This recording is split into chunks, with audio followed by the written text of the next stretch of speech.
I had an interesting moment with this was the time when Jobbik was a very important party as a competition of Fidesz.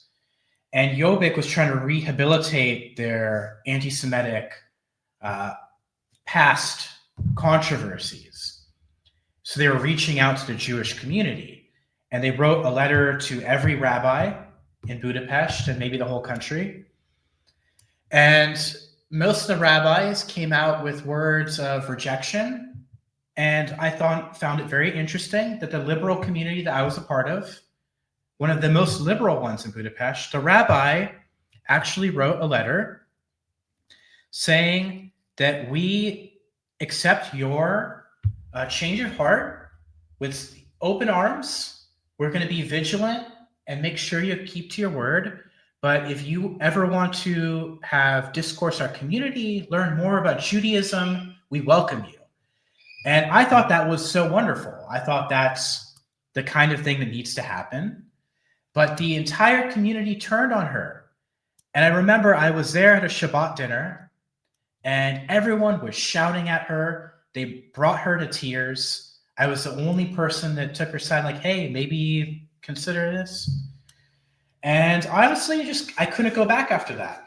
I couldn't go back. And we had an interesting talk, me and the rabbi, that the Jewish community is so fixated on the trauma of the Holocaust that they cannot see any of these societal conflicts rationally anymore.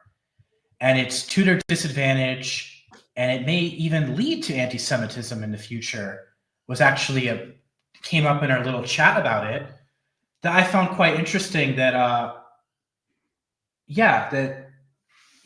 that dialogue with society, whether you find those people egregious and frustrating, needs to happen. Otherwise, nothing will change. And you can't be always defensive in a state of protecting yourself. That no change will come from that. You're always going to be a rock. You're going to have a wall. You're going to be fortified. And I just found that, I didn't want to be part of a community that felt that way towards someone who was leading them to better pastures. Yeah, I was just thinking here while you were talking. Perhaps the reason why the Jewish community in Hungary and in Central Eastern Europe in general, like Czech Republic, I think is the same, Slovakia, Romania.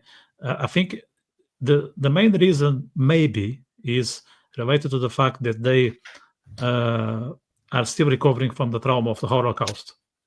And they believe that the only threat will come from the right wing, because they suffered so much and they were prosecuted and all that. And everyone has an ancestor probably who was in a death camp or had a hell of a time in the 40s, and they cannot get rid of that. So perhaps it's because the Holocaust or the Shoah is still a very recent event, and that plays a part in the way they see politics.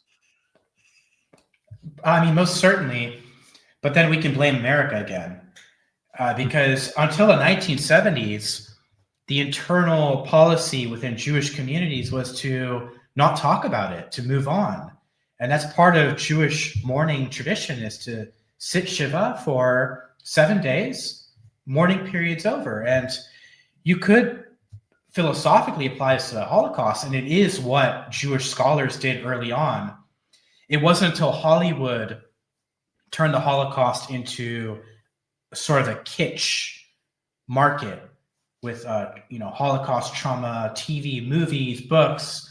It became a whole industry of itself that has downstream negative effects on Jewish culture, but the incentive is there to maybe educate people and to also make money, and then to also maybe express trauma. So maybe there's three I could identify just off the top of my head, primary motivators to creating that sort of art that maybe it's not the best approach in the long run.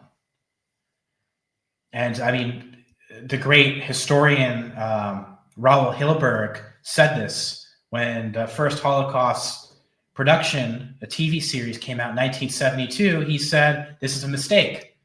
And we're going to come to find it's a mistake, that the Holocaust should not be portrayed visually, that should be studied and remembered in a different way. And yeah, here we are now. And I think he was right.